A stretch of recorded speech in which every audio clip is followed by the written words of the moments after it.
Hello, YouTube. All right. You might be wondering what we're looking at here. I'm getting ready to conduct an experiment. As you know, I've been working on the RV to restore it, to get it functional, to possibly take it out and use it as an RV.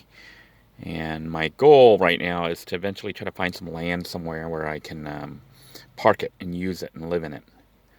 Ideally, I would own the land. But anyhow, I'm trying to figure out ways to do power without making it too expensive. And what I'm going to do right now is I'm contemplating. I keep bouncing back and forth between having a really nice solar power system with a huge battery bank, but that would be super expensive, or going cheaper and maybe having a minimal battery bank, which is still expensive, and a generator that's designed to charge the battery, or actually bypassing that altogether and going extremely cheap and skipping a generator and just using the either the RV's inverter, not inverter, alternator to charge up the system, the battery bank, or even bypassing that and just using a little blue because it may be functional. So what I've got here is a 15 amp to 30 amp RV adapter cord, and this was about $12 from Walmart. It's like $11.88 or something like that. And what it will allow me to do is plug this side, the 12 volt side, not 12, the 120 volt side, into the inverter that's inside Little Blue. And then this side, I should be able to plug in the RV power cable. So we're going to try to do that if we can and see what happens. All right, so here we are at the house battery system for Little Blue, and this is what we're going to use right now. And this 750 watt inverter to power the RV's electrical system. At least that's the hope. I was going to plug in the adapter here, but sadly, my RV, which is over there, cable will not reach. So I've had to use an extension, which isn't really that good, but this is the extension. It goes to my round thing, my round extension. So I'm going to plug that in right there. And the vehicle's not running right now, so we're running totally off. Make sure everything's disconnected. We're running totally off the house battery system. So I'm going to turn this on right now. And you can see it says 12.5. So currently I have 12.5 volts inside the system. And I am going... It's a little bit rainy, so I need to kind of shut things a little bit. And I know my van's a mess, but this is what happens when you live in it. And okay, so this is the cable for my adapter. My extension, and it's this round one. And then this is the RV. So I need to get my converter, my cable converter. I'm kind of hiding it here under the rain. Under the RV to try to keep it away from the rain so it doesn't get all wet. So I just need to get the adapter and then put the adapter on and try this out. So the plan is just to plug this guy in. You can see the light is on, which means the unit is plugged in. Obviously, having it exposed to rain like this is not good. So I'm going to hide it over there underneath, out of the rain. Try to get it out of the really far underneath. And then I got to plug the RV jack into that. I'm going to have to put the phone down for a moment. All right, I plugged the jack in. So the RV is now getting power directly from Little Blue, in theory. So right now, you can see this is a really long plug. And we're losing some power when we do this. But I have my my RV power cord is running right now to Little Blue. So Little Blue is actually acting as a big giant battery bank. So what we're going to do is go inside the vehicle and see if we can't get the 120 volt system up and running. All right. See if there's any leak in here. It was raining earlier. Still raining right now, sprinkling. Okay, the 12 volt system should be operational. So that's the 12 volt light system. Okay, so 12 volts is working. I'm just turning on all the lights just to turn them on so it's not so dark in here. But now to try out the 120 volt system. I think it's on because I can see this is on. One of the ways to test it would be to try the TV. I wonder if our little lizard friend is here. I don't. I see the monitors on. I see power's coming on. So the 120 volt system, it appears to be on even though there's no power right now. So this power is on for the monitor right here. I don't know if you can see the little light. I'm gonna turn that off. I don't even know where the button is. There we go. I'm gonna turn that off. Volume. I wonder if there's a off here. We need to turn that off. Nope. There's volume. I don't know if there's an off button for that. I'm just switching that off, which I think I'm gonna do to try to conserve power. I could run the space heater, this little one, but remember the battery bank will start to drain really fast. So I'm gonna hit that surge thingy, and that will shut everything off on this side. But supposedly, you can see we have a our 12 volt, I mean not 12, our 120 volt system, which the TV is hooked up to. I'm going to try to turn this on. So we can get this to,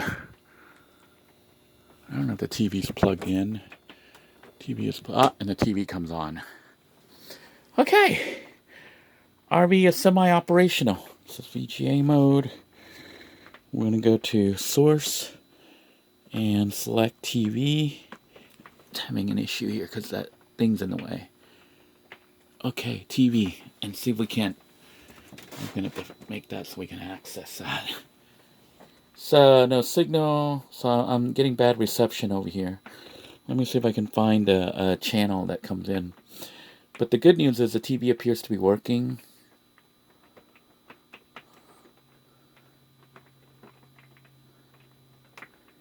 And there's no signal out here where we are at. So this area where I'm at right now is very bad for... Okay. I'm going to mute this. Okay. So we're getting Home Shopping Network. That food looks good. Yeah, so we're actually operational right now. Ion Life is working. So essentially, at this point right now, the RV has power, full power, and could actually run like items as long as they don't exceed 750 watts. So my inverter will only go up to 750 watts, and my power cable probably won't do much more than 750 watts, maybe 800 at the most, or 1,000 maybe. I'd have to look at the rating on it. I think it was a 12 gauge wire for the smaller wire for the inverter. You know, the extension cord that I plugged into the inverter. So right now, though, we can watch TV. We can do TV type stuff. They shut that off to conserve power. But the electricity is actually coming for the 120 volt system. And if I'm not mistaken, it's actually taking the 120 volt system and charging the vehicle battery, the house battery and the vehicle battery on that. And it may be running the 12 volt lights on here too. So my plan, my strategy to possibly use Little Blue as a battery pack for the RV seems to be working.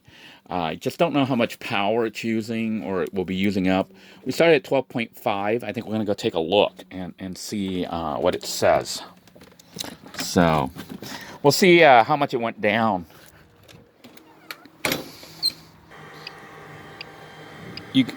I don't know if you can see this. It says 11.1. It went down a lot. And it's ticking, which means it's running low. So what I need to do is charge the system back up. So I can see that trying to run the 120 volts off the vehicle is ticking, which, let me turn this off here. Okay, trying to run the system off the vehicle battery like this isn't going to work so well. But I'm going to turn the switch on here to connect to the charger, the alternator that's running the in the engine of the van, it's sending power right now through the system, which is coming through here. So this says 12.5, 12.6. So my house battery here, running it over that long wiring, I don't think it's going to work so well unless the system's charging. And you can see it says 12.6, 12.7. It's starting to charge back up. It's charging the battery back up. And it is kind of raining out here, so I won't be able to do this too long. But this was kind of a little test. But essentially, I could run Little Blue as a generator. So Little Blue could serve as a generator and actually charge up the RV. Not charge up, but power the RV in the background. Like right now, the van is running, which means the battery pack is charging up, and everything here should be operational. I should be able to even run. I don't think I can run the microwave because the microwave, but you can see the microwave's on, even though it's not running. It is draining. Oh, I don't know if this is off or on, but conceivably I could run the refrigerator. The issue is going to be that to keep everything working, it's pulling a lot of power. You need a large battery bank. You probably need at least 400 amp hours. And right now I only have like about 100 amp hours. So you can see why it's draining so fast. But if I were to get a 400 amp hour battery pack, which would probably be about 4 batteries, and, you know, trying to save money, I'd probably just get lead acid marine, you know, RV batteries, which are going to be the cheapest. But see, I don't think I can carry 4 batteries in Little Blue, at least not easily. So I'm contemplating doing a storage unit for the battery bank on the RV itself underneath. So where the generator normally goes, I may try to put some batteries down there and make a battery bank, and then see about using this van's alternator, to charge up and, you know, to keep the batteries charged, and running this 2,000 watt inverter on the RV itself, generating 120 volts, and then letting the vehicle plug in at 120 volts. So you wouldn't need Little Blue, but you would need to start up the vehicle and run it. And that means while the vehicle's running, I could conceivably even run my rice cooker and the heater. And possibly, not all at the same time, but possibly I could run the vehicle's air conditioner. I think the air conditioning might use about a 1,200 watts, maybe more, maybe 1,600 watts. Might use 1,600 watts, which would be maxing it out. But in theory, if I'm starting the vehicle up and I have like a huge battery bank, like a 400 amp hour battery bank, I may be able to run air conditioning. And that would be totally independent and off grid. The only issue is to keep it running, you kind of need the vehicle running. That means you're wasting gasoline, you know. Basically, you're using the van or the RV's engine as a generator. So you're using the engine, whether it be from this RV or from Little Blue, to serve as a generator to create the electricity using the alternator. And then you're sending it to the RV's plug. And like I said, right now, I believe the RV system, from what I could see, it's actually pulling electricity from Little Blue right now to power all these lights. Even though these are 12-volt lights, the 12-volt system is tied into the 120-volt. I think that when you plug in 120 volts, there's a converter that downgrades 120 to 12 volts and then sends it to the vehicle battery and the leisure battery to charge it up. Because when I was parked, I think that's how it maintained the batteries. But the good news is the system does appear to be working, so I can run 120 volt appliances. I guess the next step is to try to save up some money, or just use it like this for now. But that means running Little Blue. Little Blue would have to run to keep the power going. But see, I should be able to use this TV. Right now, this TV won't pick up anything. I don't even have my computer or anything hooked up. But I should be able to use this like RV as if I was at a campground. other than the air conditioning, because that takes a lot of power. But with a 2,000 watt inverter, I think 2,000 watts may possibly be enough. And a large enough battery bank, I may be able to run the RV off grid as if I was on grid, generating my own electricity. The cost, though, it's just going to be kind of expensive because you're burning a lot of gas to generate this electricity. I, I I'm guessing that if I idle the vehicle, I would be burning more gas than if I was running a gas-powered generator. Because when you're using an engine, it's generating a lot of electricity, but it's also burning a lot of gas. I think more than a small little generator not a small generator, gas-powered generator, would you burn up.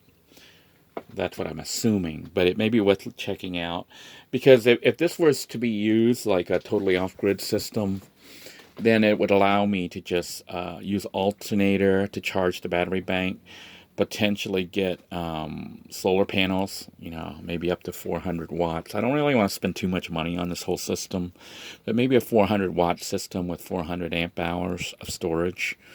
If that's enough to keep it running, then when the RV's driving, it'll charge off the alternator, and when it's parked, it'll, trickle charge off the sun. But the main thing you'd want to run is a refrigerator. So this refrigerator, from what I can tell, only runs off the 12-volt system. I think it's turned off right now, but food is cold in here because it's still kind of chilly. It's in the 50s today.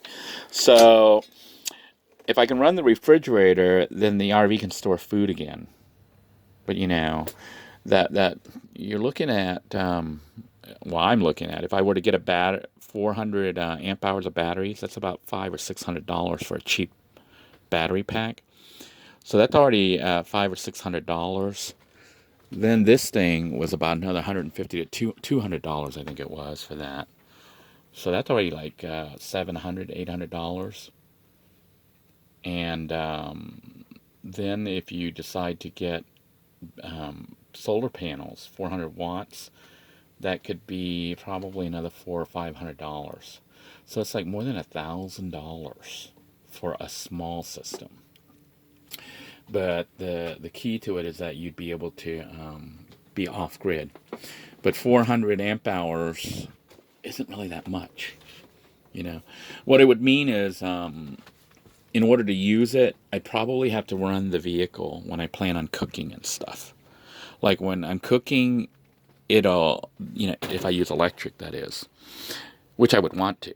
But if I was cooking and stuff, I would pull electricity from the vehicle, but to not drain the battery, I'd have to charge it up really fast, which means running the vehicle so that the alternator can generate electricity.